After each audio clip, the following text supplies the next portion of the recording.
नमस्कार, मेरा नाम प्राध्यापक PS कांबळे, असिस्टेंट प्रोफेसर, दूर शिक्षा केंद्र, शिवाजी विश्वविद्यालय कोल्हापुर।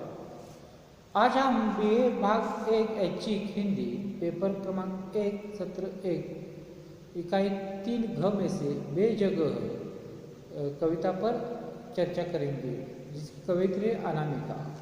पिछले वीडियो में हमने इस कविता की कवित्री अनामिका का परिचय देखा। आज की इस वीडियो में हम बेजगह कविता का आशय पर चर्चा करेंगे। बेजगह कविता सुप्रसिद्ध कवित्री अनामिका की है। प्रस्तुत कविता खुरदरी हथेलिया काव्य संग्रह से ली गई है। ये जो कविता है बेजगह, तो उसकी कवित्री अनामिका। वो जो ये जो कविता है, जो काव्य संग्रह है खुरदरी हथेलिया, इस काव्य संग्रह से ली गई है। पितृसत्ताक समाज में अपनी अस्मिता को तलाशती स्त्री की पीड़ा तथा वेदना की अभिव्यक्ति बेजगह कविता द्वारा हुई है। आज हमारा पूरा देश पितृसत्ताक पद्धति से चलता है, पुरुष सत्ताक है। उसमें स्त्री की जो दुर्दशा होती है, पीड़ा है, वो अपनी अस्मिता को तलाशने की कोशिश करती है, उसकी अभिव्यक्ति इस कविता द्वारा हुई है। 21वीं सदी में भी लड़कियों का कोई घर नहीं होता। घर तथा समाज में उसकी कोई जगह नहीं होती। वह हमेशा अपने आप को बेजगह खड़ी पाती है। कटे हुए नाखून और कंघी में फंसकर बाहर आए केशों की तरह एकदम बुहार की जाने वाली होती है। ताज्जुब की बात यह है कि कानून प्रावधान होते हुए भी लड़की पिता के घर तथा संपत्ति पर अधिकार जता नहीं सकती। यानी कि आज की स्त्री की स्थिति कैसी है, इसका चित्रण अनामिका द्वारा किया गया है कि उसके पिता के घर में कोई भी जगह नहीं होती। जैसे कटे हुए नाखून की तरह या कंघी के केस की तरह उसकी हालत है। समाज भी इसे स्वीकारता नहीं। अफसोस इस बात का है कि लड़का लड़की अलगाव का ये भेद उसके जन्म से ही आरंभ कर दिया जाता है। जन्म से ही लड़का लड़की का भेद किया जाता है। हमारे समाज में हम देखते हैं सभी जगह पर। घर, परिवार तथा समाज के विभिन्न स्तरों पर लिंग भेद को व्यक्त कर स्त्री को बेजगह करार देने की प्रवृत्ति का पर्दाफाश प्रस्तुत कविता में अनामिका जी ने किया हुआ है। जो हमारी समाज व्यवस्था है, उसका पर्दाफाश करने का कार्य अनामिका द्वारा किया गया है। पुरुष प्रधान संस्कृति में स्त्री अपने ही घर परिवार में किस तरह से बेजगह करार दी जाती है, उसका उदाहरण देती हुई कवित्री कहती है कि अपनी जगह से गिरकर जिस तरह नाखून और कंघी में फंसकर बाहर आए केशों की कोई जगह नहीं होती, बिल्कुल वैसे ही अपने घर परिवार में स्त्री बेजगह होती है। इसके संदर्भ के लिए किसी संस्कृत श्लोक को हमारे टीचर हमारे सामने उजागर कर देते थे और हमारे डर के कक्षा की सारी हम उम्र लड़कियाँ सहम कर अपनी जगह से और अधिक सिकुड़ जाती थी। जगह जगह क्या होती है, यह हमने पहली कक्षा में हमें पढ़ाने वाले टीचर के मुंह से जान लिया था। यानी कि आज स्त्री की अवस्था कैसी है, कटे हुए नाखून की तरह और जो कंघी में फंसे केस की तरह है। कोई जगह नहीं, परिवार में समाज में कोई स्थान स्त्री का नहीं, है बताने की कोशिश कवित्री ने की है। कवित्री आगे कहते हैं कि पहली कक्षा के आरंभिक पाठ में हमें ये पढ़ाया गया कि राम पाठशाला जा, राधा खाना पका यानी घर का काम, राम आ बताशा खा, राधा झाड़ू लगा, भैया आप सोएगा जाकर बिस्तर बिछा। आहा ये नया घर है, राम देख ये मेरा कमरा है। और जब लड़की अपने पिता के मुंह से बेटे के कमरे के बारे में सुनती तो वो अपने पिता से पूछती है कि अगर राम का कमरा है तो मेरा कमरा कहाँ है। घर में देखिए ऐसे अवस्था होती है कि बेटे का कमरा होता है परंतु बेटी का नहीं होता। तो एक कवित्री अपने पिता से पूछती है कि राम का कमरा है तो मेरा कमरा क्यों नहीं, कहाँ है। बाल सुलभ जिज्ञासावश पूछे इस प्रश्न का उत्तर देते समय स्वयं लड़की का बाप उसकी कोई जगह न होने की बात बता देता है। कहता है, बेटी, लड़कियां हवा, धूप, मिट्टी होती है, उनका कोई घर नहीं होता।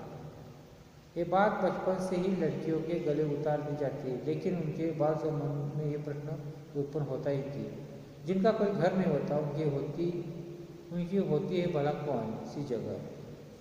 यानी कि मेरा कमरा कहाँ है पूछने पर पिताजी बताते हैं कि बेटी, लड़कियां हवा, धूप, मिट्टी होती है, उनका कोई घर नहीं होता। ये बात बचपन से ही लड़कियों को गले उतारने की कोशिश की जाती है, लेकिन बात सिर्फ भावनाएं जो है मानते नहीं। अगर जिनका घर नहीं होता तो उनकी जगह क्या है, लेकिन उसके मन में ये प्रश्न उठता है।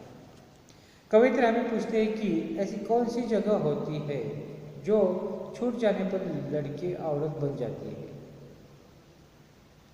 ऐसी कौन सी जगह है जो छूट जाने से लड़की औरत बन जाती है। माँ बाप का घर छूटते ही लड़की औरत बन जाती है। इस तरह संदर्भ होने के बावजूद भी उसकी कोई जगह नहीं होती। अपनी जगह से कटे हुए नाखून और कंघी में फंसकर बाहर आए केश की तरह स्त्री को एकदम बुहार दी जाती है। लड़की जब औरत बन जाती है तो उसका अपना घर द्वार, अपने लोग पीछे छूट जाते हैं। ऐसे समय कोई प्रश्न उसका पीछा करता है। इस प्रश्न के उत्तर उसके पास नहीं है। फिर भी नेल कटर में फंस गए नाखून या कंघी में फंस गए केशों की तरह फंसे पड़े होने का एहसास भी कभी नहीं होता। ऐसा क्यों? यानी कि माँ बाप का घर शादी के बाद छूट जाने से उसका कोई जगह नहीं रहती, ये भी घर नहीं रहता, वो भी नहीं रहता। स्त्रियों की हालत कैसी होती है इसका उदाहरण उन्होंने दिया है कि कटे हुए नाखून की तरह या कंघी में फंसे हुए केस की तरह स्त्रियों की हालत होती है। स्त्री को बेजगह बनाने का या स्त्री को निर्वासन की हुई परंपरा हमारे देश में बहुत पुरानी है। संस्कृत काल से लेकर अब तक इस परंपरा का निर्वाह हो रहा है। इस परंपरा के खिलाफ खड़े रहकर विद्रोह करने का तथा इस परंपरा को छूटने का एक और आनंद है, तो दूसरी ओर अपराध बोध भी होता है। इस परंपरा के खिलाफ विद्रोह का आनंद कितना होता है, बस किसी बड़ी क्लासिक किताब में 2-1 पंक्ति मुझे जगह मिलती है। यानी कि एक परंपरा छोड़ने पर क्या मिलता है, तो एक किताब में नाम आता है, लेख आता है 2 दिन में। जैसे किसी को संदर्भ के लिए पूछे काव्य पंक्ति के बराबर। ऐसे में कौन मेरी सही व्याख्या सप्रसंग कर सकता है। मैं ये चाहती हूँ कि कोई मेरी सही व्याख्या सप्रसंग प्रस्तुत करे। इस सारे संदर्भ के पास अब कई मुश्किल से जड़ कर पहुँच गई हूँ। इस सारी मुश्किल की जड़ तक पहुँच गई। कवित्री कहती है, मुझे ऐसे ही समझ कर पढ़ाया जाएगा क्या, जैसे तुकाराम का कोई अधूरा अभंग पढ़ाया जाता है। इस तरह अपनी अस्मिता को तलाशती स्त्री की पीड़ा तथा वेदना की अभिव्यक्ति प्रस्तुत कविता में हुई दिखाई देती है। यानी कि आज आम समाज में अपने देखते हैं कि स्त्री का कोई स्थान नहीं है। लड़के का घर होता है, अपने पिताजी कहते हैं ये राम का कमरा है, तो लड़की के मन में आता है कि मेरा कमरा कहाँ है। तो पूछने पर उसे वो जवाब दिया जाता है कि लड़कियों का कमरा नहीं होता। जगह पर से लग्न शादी होने के बाद स्त्रियों के माँ बाप का घर छूट जाता है और अपना एक संसार शुरू होता है, वहाँ भी उसका कोई स्थान नहीं होता। तो जगह की तलाश, स्त्री की अस्मिता की तलाश ये कविता के आशय है। यानी कि अपनी अस्मिता को तलाशने स्त्री की पीड़ा तथा वेदना की अभिव्यक्ति, ये इसका आशय है इस कविता का। इस कविता में लेखिका जो अनामिका है, अनामिका समकालीन हिंदी कविता की चंद सर्वाधिक चर्चित कवि में शामिल की जाती है। बेजगह कविता खुरदरे हथेलियाँ कविता संग्रह से ली गई है। ये एक स्त्री के अस्तित्व को दर्शाने वाली कविता है। संस्कृत काल से, प्राचीन काल से लेकर आज तक स्त्री की घर, परिवार और समाज में क्या जगह है, एक सवाल कवित्री ने किया है। ये प्रश्न कवित्री हमारे सामने खड़ा करती है। कवित्री कहती है कि स्त्री का कोई अस्तित्व ही नहीं है। जैसे केश और नाखून अपनी जगह से कटने पर कहीं के नहीं रहते, उसी प्रकार स्त्री की भी जगह नहीं है। बचपन से ही उसे खाना पकाना, झाड़ू लगाना और अपने भाइयों की सेवा करने को कहा जाता है। पिता के घर में उसका स्थान दूसरे दर्जे का है। उसे बार बार यह एहसास दिलाया जाता है कि पिता के घर में उसको जगह नहीं है और न ही पति के घर में।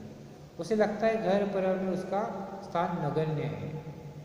फिर भी वो चाहती है कि जैसे तुकाराम की अधूरे अभंग की मौलिक व्याख्या हो सकती है, तो मैं भी सारे संदर्भों में मुश्किलों का सामना करते हुए यहाँ तक पहुँच गई हूँ, तो हमें भी समझने की आवश्यकता है। कहने का मतलब यह है कि बरसों से प्रिय को दोमय स्थान पर रखा गया है, उसके अस्तित्व को बेदखल किया है। घर परिवार और समाज में बेदखल किए गए स्त्री की जगह को लेकर प्रस्तुत कविता में प्रश्न उपस्थित किए गए। इन प्रश्नों के वो उत्तर चाहती है। इस तरह से उसका इस कविता का आशय आज की इस वीडियो में हमने देखा। इसके साथ धन्यवाद।